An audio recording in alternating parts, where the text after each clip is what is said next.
കഴിഞ്ഞ ദിവസം വളരെ വേദനയോടെ വായിച്ചു തീർത്ത ഒരു കുറിപ്പാണ് ഇന്നിവിടെ പങ്കുവെക്കുന്നത്. ഭാര്യയുടെ ശല്യം സഹിക്കവയ്യാതെ വളർത്തി വലുതാക്കിയ സ്വന്തം പിതാവിനെ വൃദ്ധസദനത്തിൽ കൊണ്ടാക്കിയ ഒരു മകന്റെ ഹൃദയസ്പർശിയായ കുറിപ്പ്. ഈ കുറിപ്പ് നമുക്ക് നൽകുന്നത് വലിയ ഒരു സന്ദേശമാണ്. വാർദ്ധക്യം ഒറ്റപ്പെടുത്താനുള്ളതല്ല, മറിച്ച് ചേർത്തു പിടിക്കാനുള്ളതാണ് എന്ന സന്ദേശം. കുറിപ്പ് ഇങ്ങനെയാണ്: കഴിഞ്ഞ ദിവസം ഞാൻ എൻ്റെ അച്ഛനെ വൃദ്ധസദനത്തിൽ കൊണ്ടാക്കി. ഭാര്യയുടെ നിരന്തരമുള്ള ശല്യം സഹിക്കവയ്യാതെ വന്നപ്പോഴാണ് ഞാൻ അങ്ങനെയൊരു തീരുമാനത്തിലെത്തുന്നത്. പ്രായമായതുകൊണ്ട് തന്നെ അച്ഛന് ന്യൂറോ പ്രശ്നങ്ങളും ഓർമ്മക്കുറവും ഉണ്ടായിരുന്നു. അതിൻ്റേതായ പല ബുദ്ധിമുട്ടുകളും അനുഭവിക്കേണ്ടി വന്നത് വീട്ടമ്മയായ എൻ്റെ ഭാര്യയ്ക്കായിരുന്നു. എങ്ങോട്ടെങ്കിലുമൊക്കെ ഇറങ്ങിപ്പോവുക, അറിയാതെ മലമൂത്ര വിസർജനം നടത്തുക, മുറ്റത്തൊക്കെ പോയി ചെളിയുമായി വീടിനകത്ത് കയറുക, ഫ്രിഡ്ജ്, പൈപ്പ് മുതലായവയൊക്കെ തുറന്നിട്ട് പോവുക, അങ്ങനെ ഒരുപാട് ബുദ്ധിമുട്ടുകൾ എൻ്റെ അച്ഛൻ കാരണം അവൾ നേരിട്ടിരുന്നു. ഇതിന്റെ പേരിൽ പലപ്പോഴും ഞങ്ങൾ തമ്മിൽ കലഹിക്കുകയും ചെയ്തിട്ടുണ്ട്. അങ്ങനെ ഇരിക്കെയാണ് അച്ഛനെ വൃദ്ധസദനത്തിലാക്കുന്നതിനെ കുറിച്ച് അവൾ എന്നോട് പറയുന്നത്. നമ്മൾ കുട്ടികൾക്ക് ഫീസ് കൊടുക്കുന്നത് പോലെ ഒരു തുക മാസം തോറും നൽകുകയാണെങ്കിൽ അച്ഛനെ അവർ നോക്കിക്കൊള്ളും. അവളുടെ തന്നെ ഒരു സുഹൃത്ത് വഴിയാണ് ആ വൃദ്ധസദനത്തെക്കുറിച്ച് അവൾ അറിയുന്നത്. അച്ഛൻ കാരണം എൻ്റെ കുടുംബജീവിതം തന്നെ തകരാറിലാകുമെന്ന അവസ്ഥയായിരുന്നതുകൊണ്ട് ഞാനും അതിനെക്കുറിച്ച് ചിന്തിച്ചു.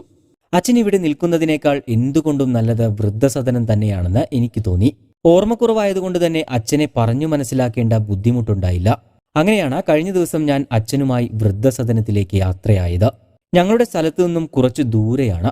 തന്നെ മകൻ ഉപേക്ഷിക്കാൻ കൊണ്ടുപോവുകയാണെന്നറിയാതെ അച്ഛൻ വണ്ടിയുടെ ഗ്ലാസ് താഴ്ത്തി യാത്ര ആസ്വദിക്കുകയാണ്. കുറെ നാളായി അച്ഛനൊരു യാത്ര പോയിട്ട്. ഓർമ്മക്കുറവുള്ളതുകൊണ്ട് തന്നെ എപ്പോഴും വീടിനുള്ളിൽ അടച്ചിട്ടിരിക്കുകയായിരുന്നു പതിവ്. അച്ഛൻ റിട്ടയർഡ് ആകുന്നതുവരെ ഗൾഫിലായിരുന്നതുകൊണ്ട് അച്ഛനുമായി വലിയ വൈകാരിക ബന്ധമൊന്നും എനിക്കില്ലായിരുന്നു. അച്ഛൻ എന്ന പദവി അലങ്കരിക്കുന്ന ഒരാൾ മാത്രം. അമ്മ മരിച്ചതോടെയാണ് അച്ഛന് ഓർമ്മയുടെ പ്രശ്നങ്ങൾ തുടങ്ങിയത്. അതോടെ വല്ലപ്പോഴും കൂടി ഉണ്ടാകുന്ന ചോദ്യവും പറച്ചിലും ഇല്ലാതായി. അതുകൊണ്ട് തന്നെ അച്ഛനുമായി വൃദ്ധസദനത്തിൽ പോകുമ്പോഴും എനിക്ക് വലിയ വിഷമമൊന്നും തോന്നിയില്ല. അങ്ങനെ ഒരുപാട് നേരത്തെ യാത്രയ്ക്കൊടുവിൽ ഞങ്ങൾ വൃദ്ധസദനത്തിലെത്തി. നല്ല വൃത്തിയുള്ള അന്തരീക്ഷം. അച്ഛന്റെ പ്രായത്തിലുള്ള നിരവധി പേരെ എനിക്കവിടെ കാണാനായി. ഡോക്യുമെന്റ്സ് എല്ലാം ഒപ്പിട്ട് നൽകി അച്ഛനെ ഞാൻ അവിടെ ആക്കി.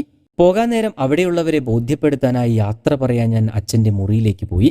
സാധാരണ ഗൗരവഭാവത്തിലാകാറുള്ള അച്ഛന്റെ മുഖത്ത് എന്തൊക്കെയോ മനസ്സിലായ പോലെ വിഷാദഭാവം. കുറ്റബോധം കൊണ്ട് എന്റെ തല താഴ്ന്നുപോയി ആ നിമിഷം. അധിക നേരം നിൽക്കാതെ തന്നെ ഞാൻ അവിടെ നിന്നും ഇറങ്ങി. പോകാൻ നേരം സെക്യൂരിറ്റിക്ക് കൈമടക്കായി ഒരു 500 രൂപയും കൊടുത്തു. അച്ഛനെ ശ്രദ്ധിച്ചോളാൻ പറഞ്ഞേൽപ്പിച്ചു. തിരികെ വീട്ടിലെത്തിയപ്പോൾ വല്ലാത്തൊരു നിശബ്ദത എനിക്ക് അനുഭവപ്പെട്ടു. അച്ചാച്ചൻ പോയ വിഷമത്തിലായിരുന്നു കുട്ടികളും. ഭാര്യയുടെ സ്ഥിരം അച്ഛനെക്കുറിച്ചുള്ള പരാതികൾ ഉണ്ടായിരുന്നില്ല. എന്തോ അവളും മൗനത്തിലാണ്. പോകാൻ നേരം അച്ഛൻ എന്നെ നോക്കിയ ആ നോട്ടം എൻ്റെ മനസ്സിൽ അങ്ങനെ തങ്ങി നിൽക്കുകയായിരുന്നു. അപ്പോഴും വിഷമമാണോ കുറ്റബോധമാണോ എന്നറിയില്ല, എനിക്ക് എന്തോ പറ്റിയിരിക്കുന്നു. നല്ല ക്ഷീണം തോന്നിയതുകൊണ്ടും വിശപ്പ് തോന്നാത്തതുകൊണ്ടും കുറച്ച് വെള്ളം കുടിച്ച് ഞാൻ കിടന്നു. ഞാൻ ചെയ്തത് തെറ്റായിപ്പോയോ എന്ന കുറ്റബോധം എന്നെ അപ്പോഴും അലട്ടിക്കൊണ്ടിരുന്നു. അങ്ങനെ ഓരോന്ന് ഓർത്ത് കിടന്ന് ഞാൻ എപ്പോഴോ ഉറക്കത്തിലേക്ക് വഴുതി വീണു. ഇടയ്ക്കെപ്പോഴോ എൻ്റെ ഫോൺ തുടരെ റിങ് ചെയ്യുന്നത് കേട്ടാണ് ഞാൻ ഞെട്ടി എഴുന്നേൽക്കുന്നത്. യാത്രയുടെ ക്ഷീണത്തിൽ നല്ല ഉറക്കത്തിലായിരുന്നു ഞാൻ. പരിചയമില്ലാത്ത നമ്പറിൽ നിന്നുള്ള കോൾ ആയിരുന്നു അത്. ഫോൺ എടുക്കുമ്പോൾ പോലും ഞാൻ പാതി മയക്കത്തിലായിരുന്നു. അങ്ങേ തലയ്ക്കൽ ഞാൻ അച്ഛനെ ആക്കിയ വൃദ്ധസദനത്തിലെ സെക്യൂരിറ്റിയാണ്. സാറിന്റെ അച്ഛൻ മരിച്ചുപോയി. സാർ എത്രയും പെട്ടെന്ന് ഇങ്ങോട്ട് വരണം. ഇത്രയുമായിരുന്നു അയാൾ പറഞ്ഞത്. എനിക്ക് തല കറങ്ങുന്നത് പോലെ തോന്നി. ചുറ്റുമെല്ലാം കീഴ്മേൽ മറിയുന്ന പോലെ. എന്താണ് സംഭവിക്കുന്നതെന്ന് എനിക്ക് മനസ്സിലായില്ല. മേശയിൽ തട്ടി വീണ എന്നെ ഭാര്യ പിടിച്ചെഴുന്നേൽപ്പിച്ച് കുറച്ച് വെള്ളം തന്നപ്പോഴാണ് എനിക്ക് സ്വബോധം വീണ്ടെടുക്കാനായത്. ഞാൻ ഉടൻ തന്നെ ഡ്രസ്സ് എടുത്തിട്ട് വൃദ്ധസദനത്തിലേക്ക് പുറപ്പെടാനൊരുങ്ങി. എങ്ങോട്ടാണെന്ന് അവൾ പലയാവർത്തി ചോദിച്ചെങ്കിലും ഞാൻ ഒന്നും മിണ്ടിയില്ല. സങ്കടം കൊണ്ട് ഒന്ന് പൊട്ടിക്കരണമെന്ന് എനിക്കുണ്ട്. പക്ഷേ ഒരിറ്റ് കണ്ണുനീര് പുറത്തേക്ക് വരുന്നില്ല. എന്താണ് അച്ഛന് പറ്റിയത്? ഓർമ്മക്കുറവുണ്ടായിരുന്നെങ്കിലും നല്ല ആരോഗ്യവാനായിരുന്നു അച്ഛൻ. അങ്ങനെ പ്രത്യേകിച്ച് അസുഖങ്ങളൊന്നും തന്നെ ഉണ്ടായിരുന്നില്ല. വണ്ടി ഓടിക്കുന്നതിനിടയിൽ ഞാൻ മറന്നുപോയിരുന്ന പല ഓർമ്മകളും എൻ്റെ ഉള്ളിലേക്ക് ഓരോന്നോരോന്നായി തെളിഞ്ഞു വന്നു. എന്റെ ചെറുപ്പത്തിലെ ഞങ്ങൾ യാത്ര പോയതും അച്ഛൻ എനിക്ക് ഊഞ്ഞാലാട്ടി തന്നതും സൈക്കിൾ ചവിട്ടാൻ പഠിപ്പിച്ചതും സ്കൂളിൽ കൊണ്ടുപോയി വിട്ടിരുന്നതും അമ്മ അടിക്കാൻ ഓടിക്കുമ്പോൾ എന്നെ രക്ഷിച്ചിരുന്നതും, അങ്ങനെ എല്ലാം തിയേറ്ററിൽ സിനിമ കാണുന്ന ക്ലാരിറ്റിയിൽ എനിക്ക് മുന്നിൽ തെളിഞ്ഞു വന്നു. അതെ, അച്ഛൻ എനിക്ക് അമ്മയേക്കാൾ പ്രിയപ്പെട്ടവനായിരുന്നു. എന്നെ പഠിപ്പിക്കാനാണ് അച്ഛൻ മനസ്സില്ലാ മനസ്സോടെ ഗൾഫിലേക്ക് പോകുന്നത്. അങ്ങനെ എപ്പോഴോ ഞങ്ങൾ തമ്മിൽ പതിയെ പതിയെ അകന്നു. എല്ലാ ബാധ്യതകളും തീർത്ത് അച്ഛൻ തിരികെ നാട്ടിലേക്ക് എത്തുമ്പോൾ പുതിയ കൂട്ടുകെട്ടുകളുമൊക്കെയായി ഞാൻ പൂർണ്ണമായും അച്ഛനിൽ നിന്നും അകന്നിരുന്നു. വീട്ടിലുണ്ടെങ്കിൽ പോലും ഗൗരവക്കാരനായ അച്ഛന്റെ മുന്നിൽ പെടാതിരിക്കാനാണ് ഞാൻ പലപ്പോഴും ശ്രമിച്ചിരുന്നത്. ഈ ചിന്തകൾക്കിടയിൽ എപ്പോഴോ എന്റെ കണ്ണുകൾ നിറഞ്ഞൊഴുകാൻ തുടങ്ങിയിരുന്നു. ഒരു വിധത്തിലാണ് വണ്ടി ഓടിച്ച് ഞാൻ വൃദ്ധസദനത്തിന്റെ ഗേറ്റിന് മുന്നിലെത്തുന്നത്. ഗേറ്റിന് മുന്നിൽ എന്റെ വണ്ടി കണ്ട സെക്യൂരിറ്റി എന്റെ അടുത്തേക്ക് ചിരിച്ചുകൊണ്ട് ഓടി വന്നു.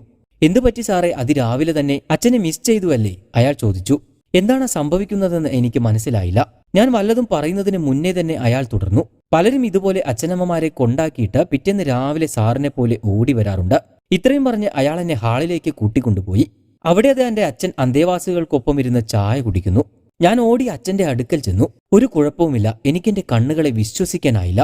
ഒന്ന് കെട്ടിപ്പിടിച്ച കരയണമെന്നുണ്ടായിരുന്നു എനിക്ക്. പക്ഷെ കഴിഞ്ഞില്ല.